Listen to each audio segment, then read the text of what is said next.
Daniel Chonchorio ni mkazi wa mtaa wa Temeke wilayani Nyamagana mkoani Mwanza, ambapo kwa madai ya dada yake Lucy Mrimi aliondoka nyumbani kwenda kufanya mazoezi, na kwamba mmoja wa mashuhuda aliwaeleza kuwa ndugu yao mara ya mwisho wakati anafanya mazoezi alionekana akiwa amezungukwa na watu 4. Kuna shuhuda moja akawaambia kwamba alimuona siku hiyo akiwa anazungumza na simu, akitembea na kuteremka. Baadaye walikuja wanaume 4 wakiwa wamemzunguka.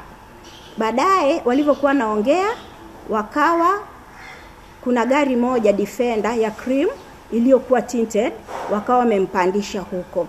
Na walipokuwa wameenda sasa, tangia hapo ndipo ambapo ndugu yetu tena Daniel Chonchori hajaonekana, ambaye alikuwa ametia nia ya kugombea ubunge Chama cha Mapinduzi. Hivyo tunawaomba vyombo vya serikali muendelee kutupazia sauti ili ndugu yetu aweze kupatikana. Kaimu kamanda wa jeshi la polisi mkoa wa Mwanza jana Machi 24 alitoa taarifa ya polisi kuanza uchunguzi wa tukio hilo, akibainisha kuwa juzi Jumapili ndugu wa Daniel walitoa taarifa polisi juu ya kutoonekana kwa ndugu yao, ikieleza kuwa alikuwa na makazi Tarime mkoani Mara na Dar es Salaam.